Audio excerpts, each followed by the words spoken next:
Now, throughout Jesus' life and ministry, he had to deal with demons. When you read the four Gospels, Matthew, Mark, Luke, and John, he is constantly confronting physical realities with spiritual causation, demonic influence, oppression, or possession, where demons had infiltrated a situation, bringing destruction to a life or to a community because they were undetected or unaddressed. One of the more famous encounters of Jesus with demons is in Mark chapter 5. And that I want to use to bring this to your attention so that in case you are dealing with a demon in your life and did not know it, you can become both aware and acquainted and seek to address that undiagnosed cause of everything else that may be wrong. Jesus has crossed the sea in verse 1 of chapter 5 of Mark. He gets into the boat, and immediately a man from the tombs with an unclean spirit met him. He had been dwelling among the tombs. No one was able to bind him any more, even with a chain, because he had often been bound with shackles and chains, and the chains had been torn apart by him, and the shackles broken in pieces, and no one was strong enough to subdue him. Constantly, day and night, he was screaming among the tombs and in the mountains and gashing himself with stones. And the reality is, something is graphically wrong with him. But the root of his problem, it says, was an unclean spirit. That behind the craziness that we were looking at, that people observed, was something that you could not see. It was a spirit that was unclean. Now, it's not that folk didn't try to help this guy. We're told they tried to shackle him, they tried to chain him, they tried to control him, they tried to manage him. And every time they tried to do something to control the anger, the outburst, the craziness, he shook it off. In other words, society couldn't help him. People couldn't help him. Programs couldn't help him. Because the demons were so much in control.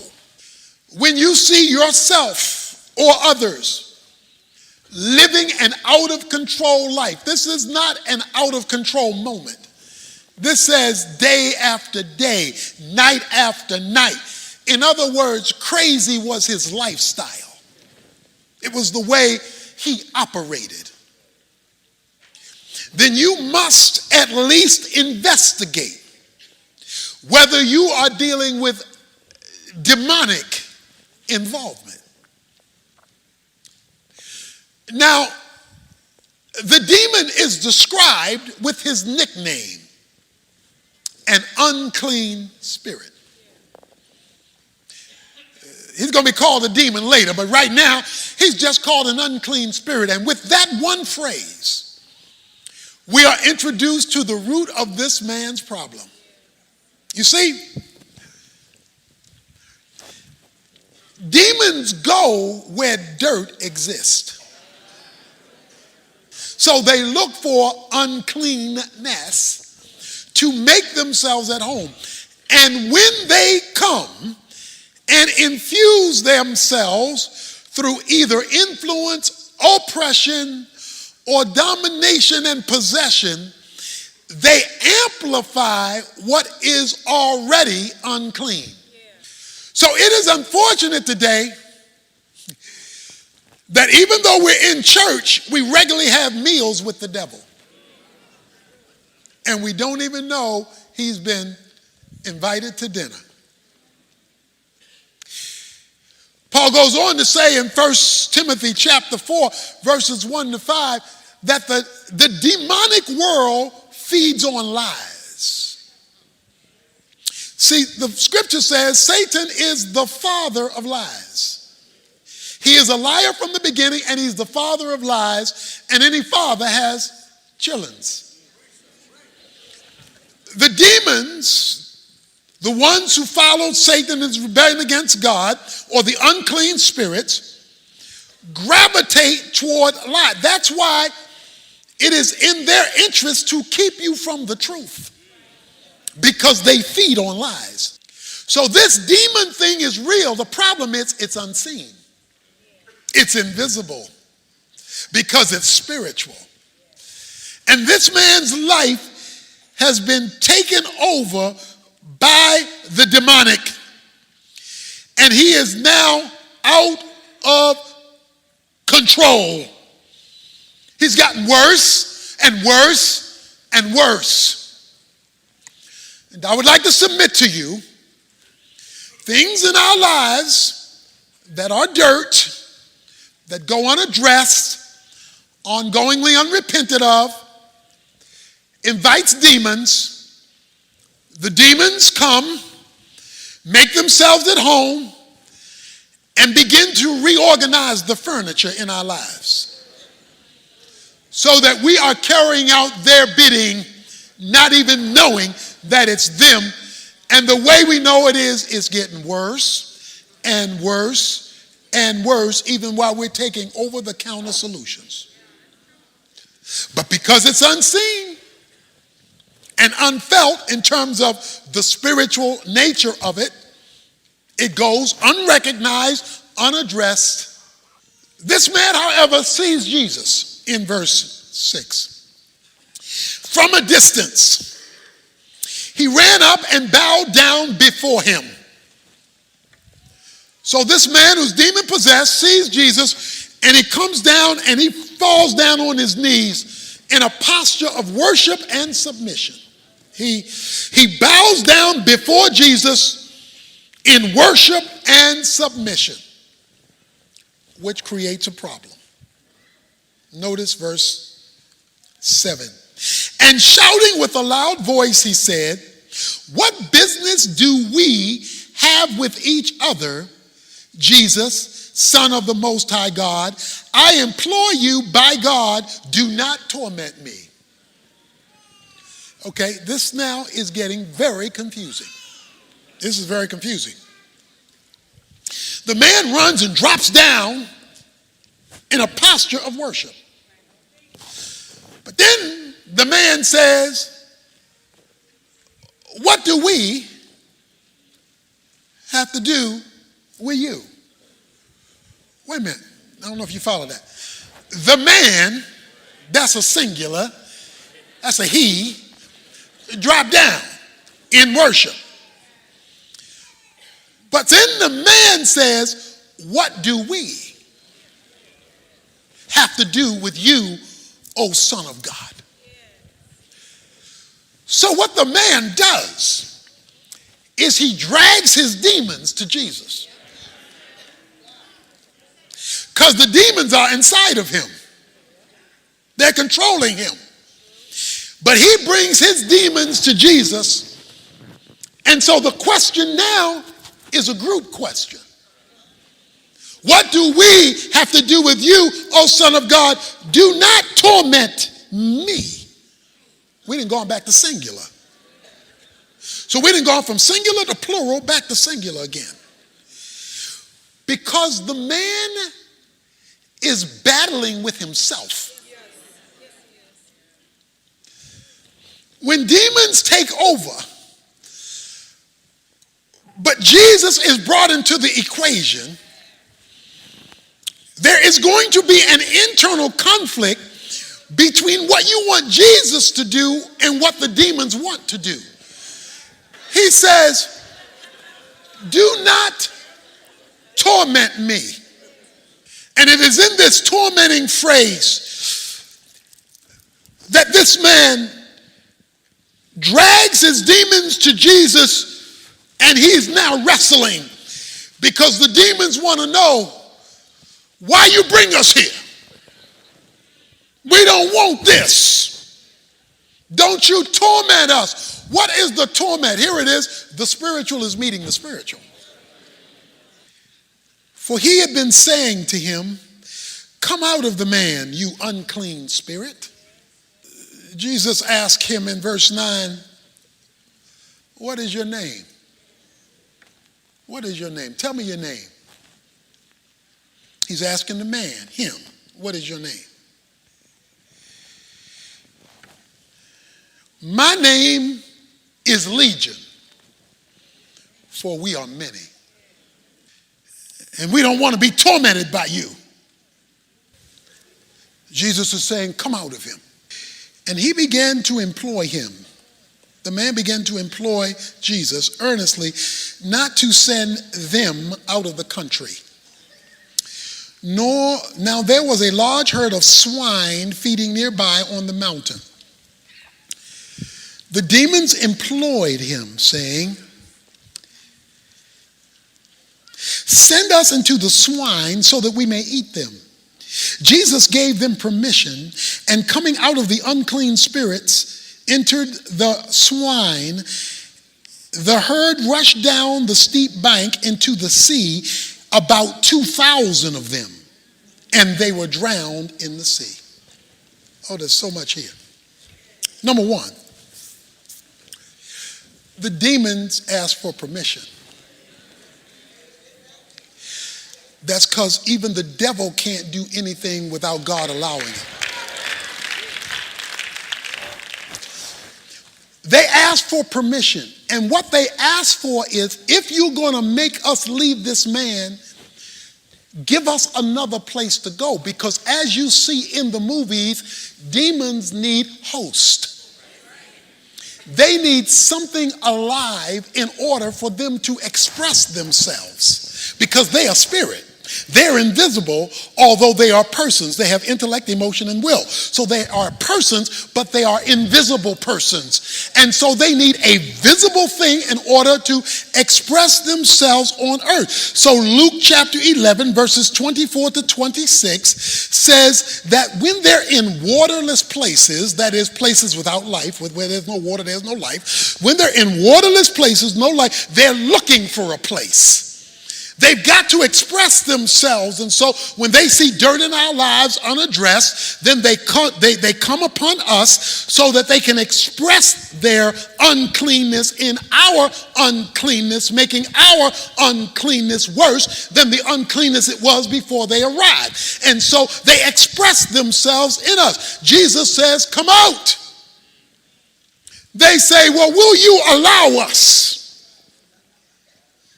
to go to the pigs?" Why? Why did Jesus say you can go to the pigs? Simple. They're unclean animals. So he lets them leave an unclean man for an unclean animal. Because they can only flow where there's uncleanness that goes unaddressed.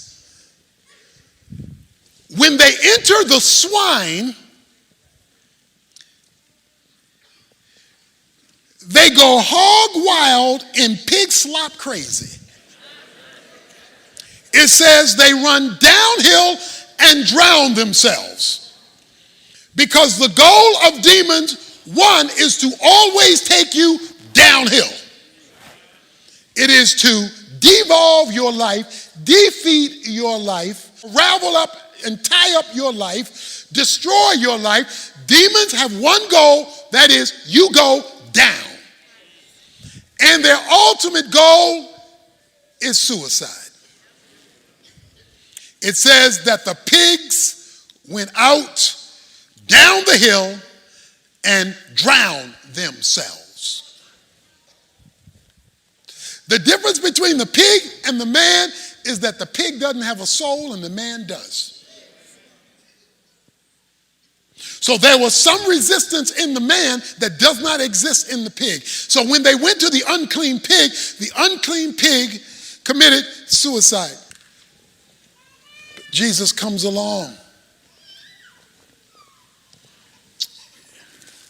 and he addresses it.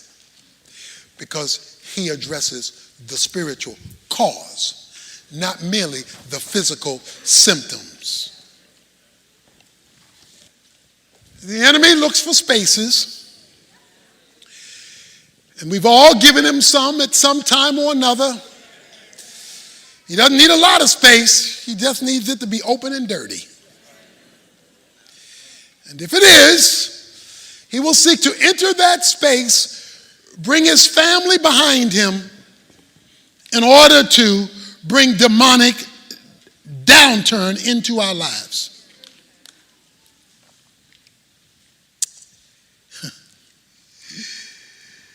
The herdsmen, verse 14, ran away and reported it to the city and in the country. And the people came to see what had happened. And when they came to Jesus, they observed the man who had been demon-possessed sitting down, clothed and in his right mind, the very man who had legion, and became frightened. Do you see what happened? It looks like a U-turn to me. Looks like a reversal to me. He now has clothes on. He was naked. He was not in the tomb. He's back. He's now out of the tomb. He was cutting himself. He's now in his right mind. All because Jesus overruled the demonic, the spiritual. And when he overruled the spiritual, sanity came to the insane. Now this man is way off because he's had 2,000 demons. How many demons do you have? Or do I have? Maybe you only have 2. Maybe you have 200 or maybe 2,000. But the more the demon, the more the oppression, influence, and possession. Let's look at the herdsmen. Verse 17. And they began to employ him to leave the region. They told Jesus, get out of here. We don't want you here. You would have thought they would have been grateful. You would have been thought, boy, this man has a power to get rid of demons, to make insane people. Let's send him to Taro so he can work with everybody. You would have thought he would have said, they would have been glad. They said, get him out of here. Why? Get him out of here because he's costing us money. See, the pigs went and committed suicide. They were pigs herdsmen. So when their pigs drowned, their money got funny. They said no more pork chop, no more pig feet, no more chitlins, no more ham hock. Sweet Georgia Brown got to shut down because there is no more pig. This man is costing us money. Get rid of Jesus. Let's keep the business coming, even if we've got to keep the folk hooked. The man wanted to get in the boat with Jesus in verse 18, who was demon-possessed, imploring him, Jesus, that he might accompany him. And Jesus said to him, you go home to your people and report to them what great things the Lord has done for you and how he has had mercy on you. That tells me right there, the man needed mercy because of how unclean he was. And he went away and began to proclaim in Decapolis what great things Jesus had done for him. And everyone was amazed. I want to make 2 observations. When they told Jesus, get out of here, he left. Because Jesus doesn't want to be where he's not wanted. Behold, I stand at the door and knock. If any man opens the door, I will come in and sup with him. But if you do not open the door for him, he will not stay where he's not welcome. He has to be welcomed in order for him to stay. But the second thing is he told the man, no, don't come with me. I want you to go to Decapolis. That's made of 2 words. Polis meaning city, Decap meaning 10. Go to the 10-city region. You go home first, then you go to the 10 cities in your community, and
want you to talk about what I did for you.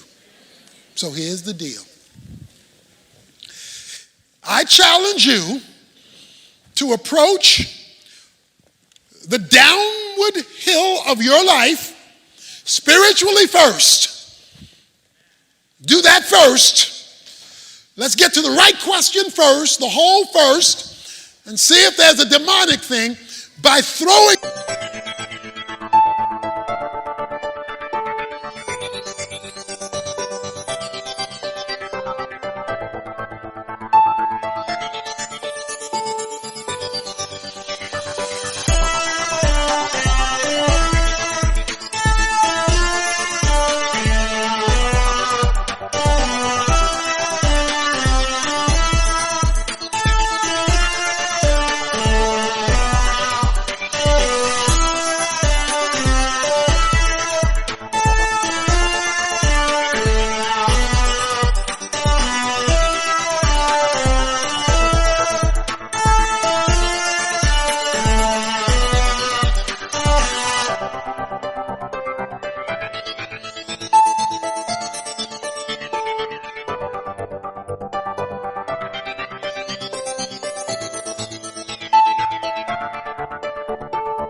Yourself at the feet of Jesus in worship and submission. And yes, it may be tough at first, because if it's demonically influenced,